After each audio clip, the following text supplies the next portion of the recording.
Halo teman-teman, perkenalkan, nama saya Arifin Riswanti dengan NIM 2020-31020. Saya merupakan mahasiswi ITPLN Prodi S1 Teknik Informatika.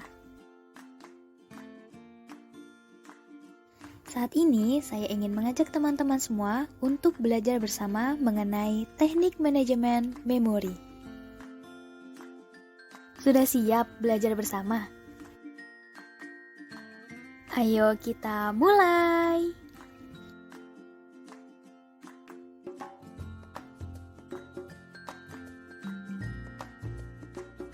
Sebelum masuk ke dalam teknik manajemennya, alangkah baiknya kita mengetahui dulu apa itu memori. Memori merupakan tempat penyimpanan pada sebuah komputer dan bisa dikatakan juga sebagai pusat kegiatan di sebuah komputer. Hal ini karena setiap proses yang dieksekusi harus berada pada memorinya terlebih dahulu. Nah, untuk mengatur penggunaan memori dalam banyaknya proses, maka diperlukan juga yang namanya sistem operasi. Sedangkan arti dari manajemen memori itu sendiri adalah mengelola memori komputer untuk menyediakan cara secara dinamis dengan mengalokasikan bagian-bagian dari memori untuk program atas permintaan dan membebaskannya untuk digunakan kembali ketika tidak lagi dipakai. Nah, sebelum masuk ke dalam memori, suatu proses tersebut harus menunggu yang biasa disebut dengan input queue atau long-term scheduler.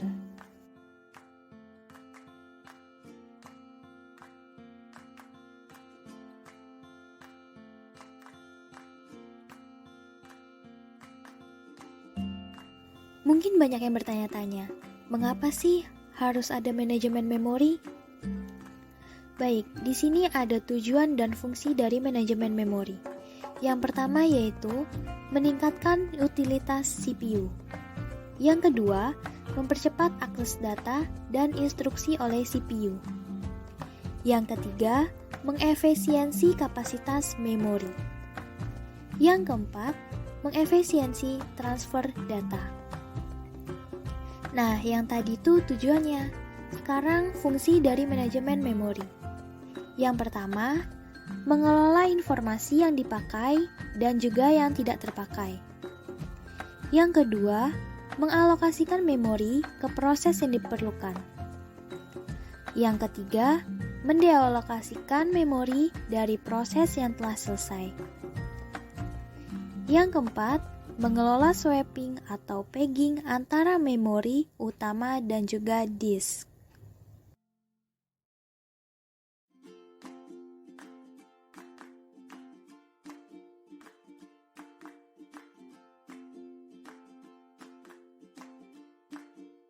Dalam pengelolaan memori terdapat 5 syarat, yaitu ada relokasi, proteksi, sharing, organisasi logika, dan organisasi fisik. Relokasi yaitu ketika prosesor dan sistem operasi harus mentransfer memori referensi. Nah, ini harus dalam bentuk kode program ke alamat fisik yang mengalokasikan program dalam memori utama. Yang kedua yaitu proteksi. Proteksi ini artinya user tidak boleh mengakses beberapa bagian dari wilayah sistem operasi. Yang ketiga, sharing. Nah, di sharing ini, memori sekunder pada manajemen memori dapat mengontrol sharing area pada memori utama. Lalu selanjutnya ada organisasi logika, yaitu sistem operasi dan hardware berusaha untuk dapat berhubungan dengan user program dalam satu modul. Sedangkan organisasi fisik yaitu mengharuskan adanya pengaturan yang jelas antara memori utama dengan memori sekunder pada long-term scheduling.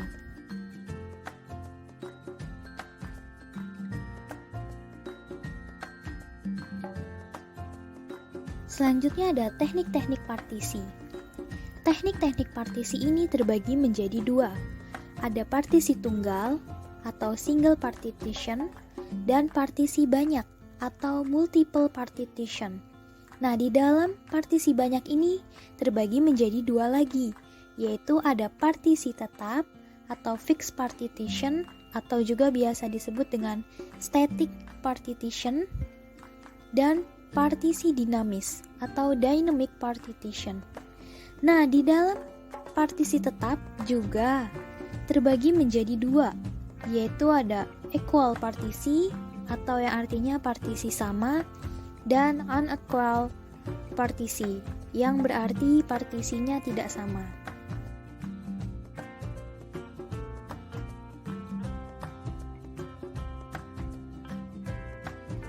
Berikut adalah penggambaran dari partisi tunggal atau single partition. Di dalam gambar tersebut, terdapat CPU yang akan mengantarkan address logic. Lalu ada pula register limit dan register relokasi. Register limit ini merupakan register yang berisi jangkauan alamat logika. Sedangkan register relokasi merupakan register yang berisi nilai dari alamat fisik terkecil. Nah, di dalam sini proteksi ini dapat dilakukan dengan menggunakan register relokasi dan juga register limit.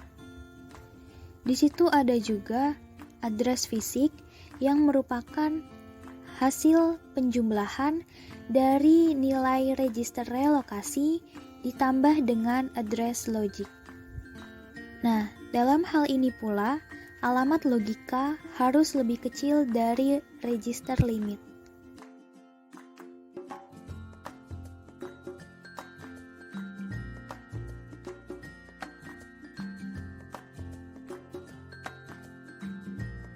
Selanjutnya yaitu partisi banyak atau multiple partition. Di dalam partisi banyak ini terbagi menjadi dua lagi, yaitu partisi tetap dan partisi dinamis. Yang akan kita bahas dahulu yaitu partisi tetap. Partisi tetap ini digunakan untuk menghubungkan seluruh routing yang ada pada program ke dalam suatu ruang alamat di memori. Nah, partisi ini dibuat oleh linker, karena setiap program itu kan memiliki salinan dari seluruh rutin dan data juga yang dibutuhkan. Nah, partisi tetap ini memiliki dua ciri-ciri. Yang pertama yaitu pembagian memori ditentukan di awal dan tidak dapat diubah. Oleh karena itu, disebut juga static partition atau fixed partition. Lalu yang kedua, ukuran partisi ini bisa sama, bisa equal size atau berbeda juga, unequal size. Oleh karena bedanya ukuran ini, partisi tetap dibagi menjadi dua, yaitu partisi sama atau equal partisi dan partisi tidak sama atau unequal partisi.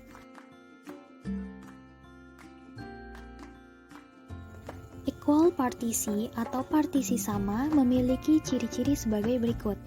Yang pertama yaitu setiap proses yang ukurannya lebih kecil atau sama dengan ukuran partisi dapat menempati partisi tersebut.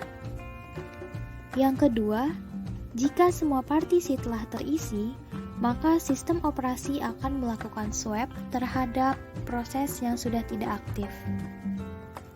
Yang ketiga yaitu dimungkinkan juga adanya program yang ukurannya lebih besar dari ukuran partisi yang tersedia. Namun, programmer harus merancang program dengan overlay. Hal ini yang menjadikan penggunaan memori sangat tidak efisien.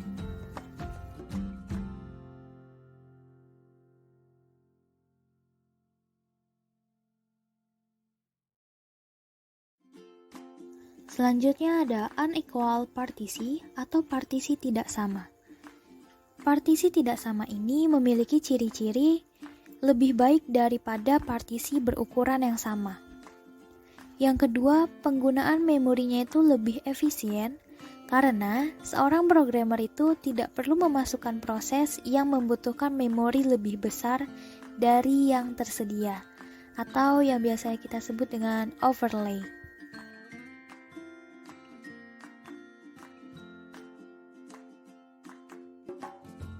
Berikutnya ada partisi dinamis atau dynamic partition. Nah, partisi dinamis ini digunakan untuk menghubungkan semua rutin yang ada secara dinamis. Partisi dinamis ini memiliki ciri-ciri yang pertama, tidak membuang-buang tempat di disk dan memori. Yang kedua, kumpulan data yang ada dapat digunakan secara bersama-sama. Yang ketiga, membutuhkan bantuan sistem operasi.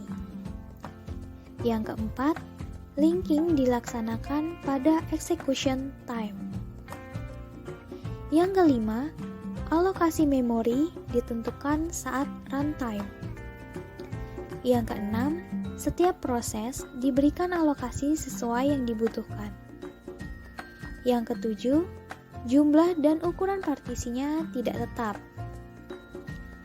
Yang kedelapan, ukuran partisinya sama dengan ukuran proses yang akan menempatinya untuk pertama kali atau sesudah terjadinya pemadatan, sehingga tidak terjadinya fragmentasi internal. Yang kesembilan, yaitu dapat terjadinya fragmentasi eksternal, di mana sisa ruang memori yang terjadi jika ukuran prosesnya itu lebih besar daripada ruang memori yang disediakan, sehingga ruang memori tersebut tidak digunakan.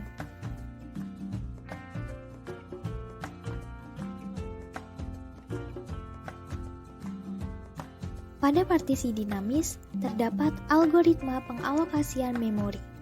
Yang pertama ada first fit. Pada first fit ini, pencarian blok kosong dimulai dari awal pada pencarian pertama yang besarnya mencukupi. Yang kedua ada best fit. Best fit ini mengalokasikan hole terkecil yang besarnya mencukupi. Selanjutnya ada next fit, di mana next fit ini akan mencari blok memori kosong dimulai dari lokasi placement yang terakhir, atau dimulai dari akhir pencarian sebelumnya. Namun sayang teman-teman, algoritma pada next fit ini kurang baik dibandingkan dengan first fit. Lalu yang terakhir ada worst fit. Worst fit ini akan mengalokasikan hole terbesar yang tersedia. Nah, dari keempat algoritma ini, first fit dan best fit yang lebih baik dibandingkan worst fit dalam menurunkan waktu dan juga kinerja penyimpanannya.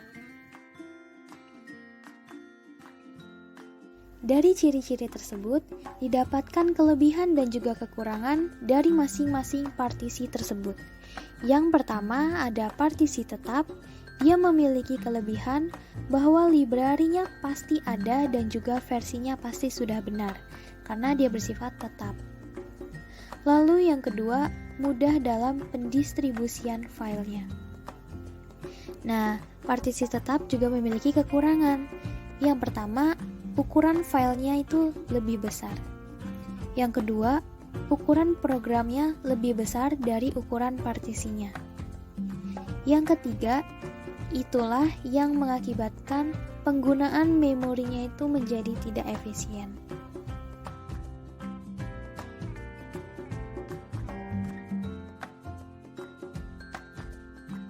Selanjutnya, di dalam partisi dinamis juga memiliki kelebihan dan juga kekurangan.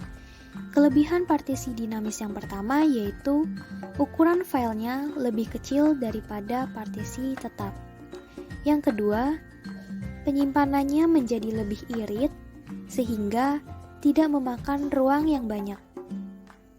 Yang ketiga, dapat dipakai bersama-sama. Nah, kekurangan dari partisi dinamis ini yang pertama, dia dapat terjadi fragmentasi eksternal. Yang kedua, ruang kosong di memorinya banyak, tetapi terbagi-bagi.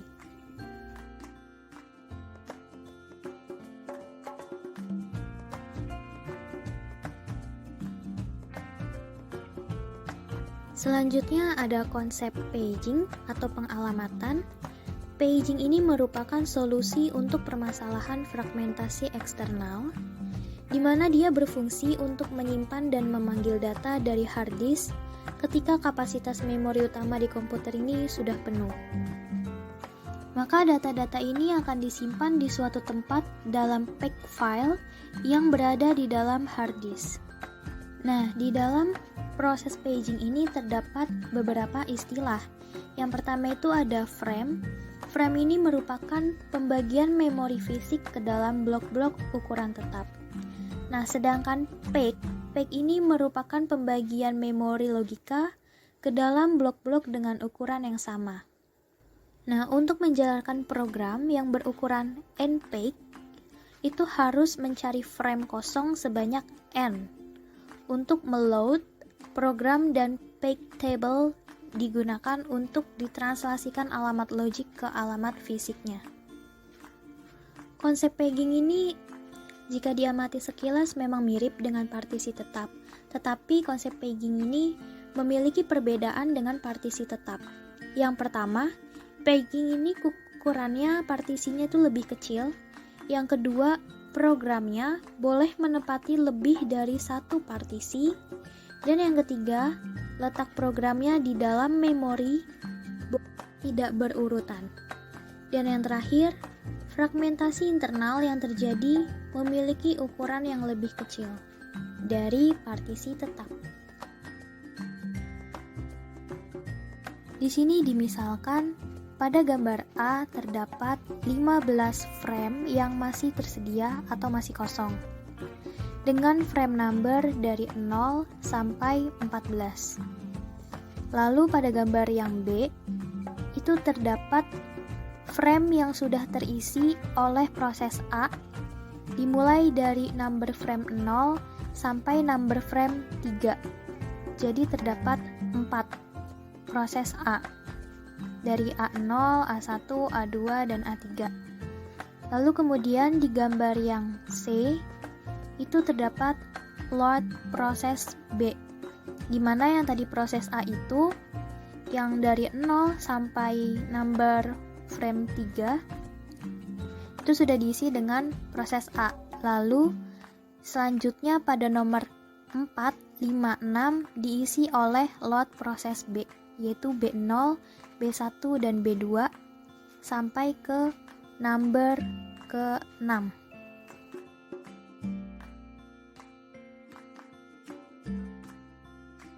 Dilanjutkan pada gambar yang D. Gambar D ini memuat load proses C, di mana yang tadi number frame 0, 1, 2, 3 itu masih terjadi proses A. Lalu number frame 4, 5, 6 itu masih terjadi proses B. Dan ditambah lagi dengan number frame 7, 8, 9, 10 itu terjadi proses C. Di sebelahnya terdapat gambar yang E, di mana ternyata yang E ini proses B-nya sudah selesai. Jadi tersisa proses A, di mana menempati number frame 0, 1, 2, 3, dan proses C masih berlangsung di nomor 7, 8, 9, 10. Yang gambar terakhir yaitu ada F atau load proses dari si D. Nah, proses D ini dia akan menempati number frame yang paling atas yang masih kosong. Nah, tadi kan masih terisi oleh si B. Namun karena B itu sudah selesai, maka kosong frame-nya. Kemudian si D, proses baru akan masuk atau menempati frame bekas dari si B tersebut. Di gambar F ini, si D menempati frame number 4, 5, 6. Lalu karena di situ masih ada proses si C, lalu dia ke bawahnya lagi, yaitu number 11 dan 12 untuk D-nya. karena D-nya itu tidak muat kan, harusnya itu ada 5 proses. Cuman karena di situ masih ada C, jadi C-nya itu masih tetap di situ, si D-nya yang pindah ke bawah. Seperti itu.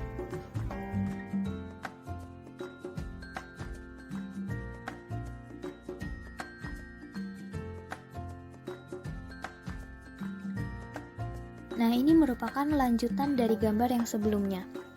Di sini terdapat number peg yang di sebelah kiri, yang di luar kolom, dan number frame yang ada di dalam kolom berwarna biru. Nah, pada proses APEC table ini, mengapa number frame-nya itu diisi 0, 1, 2, 3? Karena tadi pada proses A di gambar sebelumnya, terjadi proses pengisian frame A0, A1, A2, dan A3 pada number frame 0, 1, 2, 3. Dan ini kalau yang number peg ini diisinya emang dari 0, yaitu 0, 1, 2, 3 berurutan dari atas.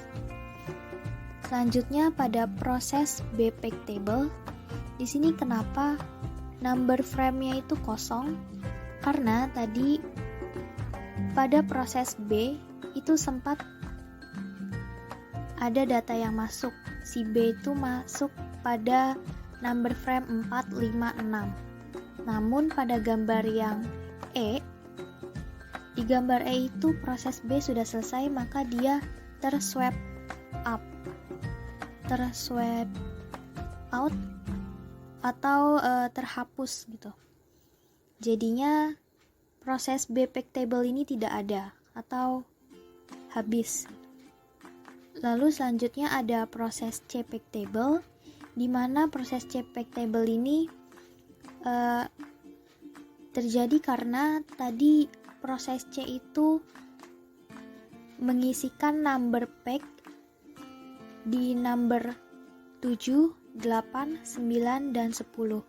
Maka secara berurutan number peg 0, 1, 2, 3 diisikan dengan number frame 7, 8, 9, 10. Dan pada proses D peg table, tadi D itu menempati bekas dari proses B di 4, 5, 6, dan sisanya dari proses D itu menempati number frame 11 dan 12.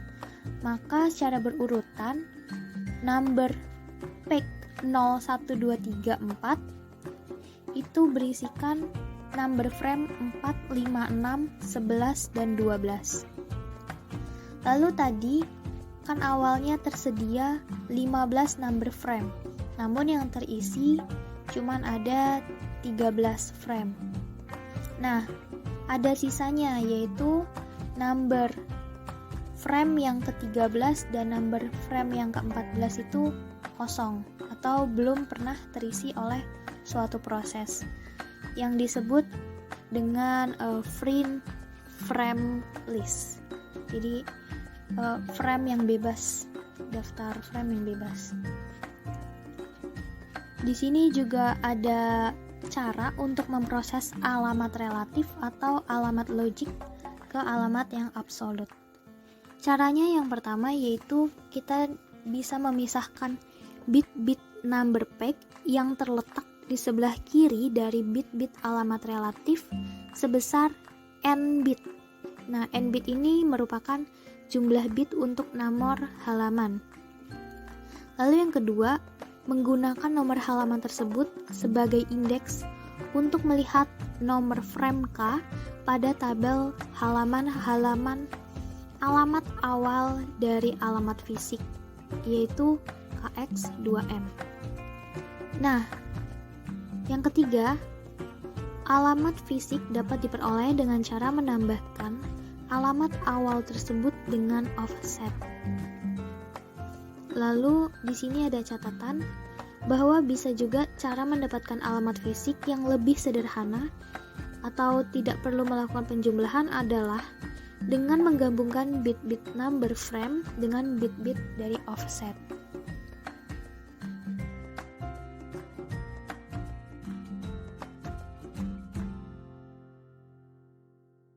Di sini pula ada keuntungan dan juga kekurangan dari paging. Contohnya di sini ada 2 kasus, di mana kasus pertama itu jika membuat ukuran page menjadi besar-besar, maka keuntungan didapat adalah akses memorinya akan lebih cepat. Namun memiliki kekurangan karena akan ada kemungkinan terjadinya fragmentasi internal yang sangat besar. Lalu di kasus kedua yaitu jika membuat ukuran page-nya menjadi kecil-kecil, kita juga akan memperoleh keuntungan. Kemungkinan adanya fragmentasi internal menjadi lebih kecil, tetapi akses memorinya akan menjadi lambat.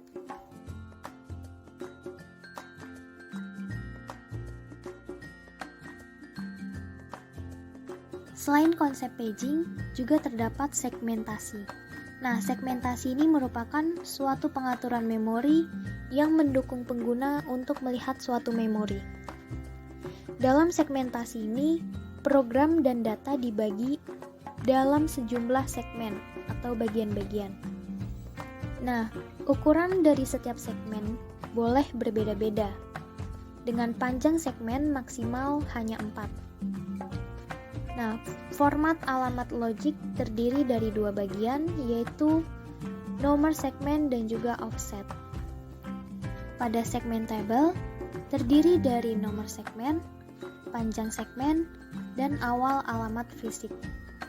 Sedangkan, pada segmentasi sederhana, itu identik dengan partisi dinamis.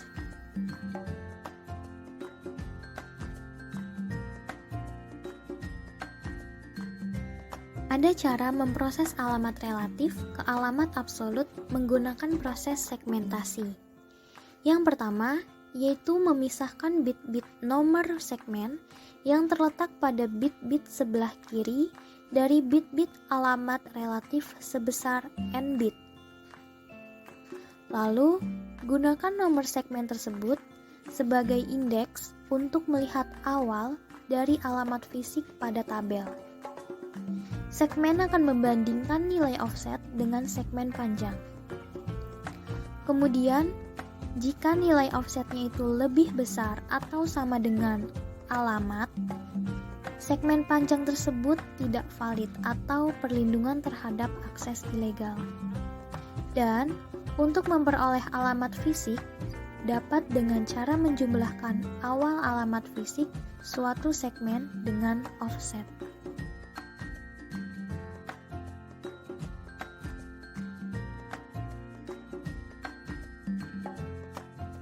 Terdapat kelebihan dan juga kelemahan dari segmentasi. Yang pertama yaitu kelebihan segmentasi adalah programmer dapat membagi-bagi programnya dan dapat menempatkan pada segmen-segmen yang berbeda di dalam memori sehingga lebih fleksibel dalam tujuan modularitasnya.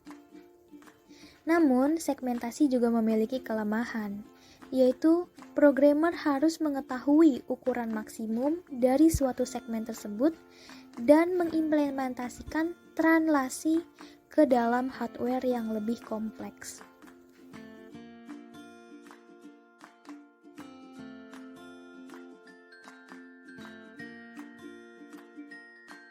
Tujuan dari manajemen memori ini adalah konsep meletakkan ruang alamat logika ke ruang fisik. Nah, alamat logika dan alamat fisik ini merupakan jenis dari konversi alamat, di mana arti dari alamat logika ini adalah alamat yang dibangkitkan oleh CPU, sedangkan alamat fisik merupakan alamat yang terlihat sebagai unit memori. Nah, oleh karena hasil skema waktu kompilasi dan waktu hasil skema waktu pengikatan saat waktu eksekusi tersebut itu berbeda-beda, maka bisa dikatakan bahwa alamat logika disebut dengan alamat maya atau virtual address.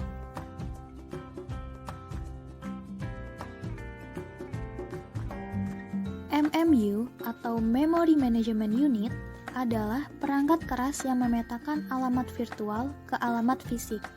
Nah, pada skema MMU ini, nilai register relokasi ditambahkan ke setiap alamat yang dibangkitkan oleh proses user pada waktu dikirim ke memori. Contohnya, yang alamat awal relatifnya 0 dan alamat awal fisiknya 256724, maka didapat selisihnya atau hasil relokasinya yaitu 256724 dikurangi dengan 0, yaitu 256724. Yang di bawahnya juga sama. Jika alamat relatifnya itu 1 dan alamat mutlaknya itu 256725, maka relokasinya yaitu selisihnya 256725 dikurangi dengan 1 sama dengan 256724.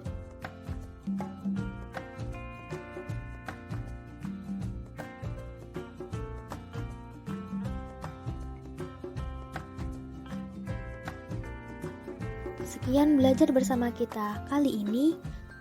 Kurang lebihnya mohon maaf. Semoga video ini bermanfaat. Terima kasih kepada teman-teman semua yang telah berkenan untuk belajar bersama. Sampai jumpa dan salam sehat bahagia. Semangat selalu. Terima kasih.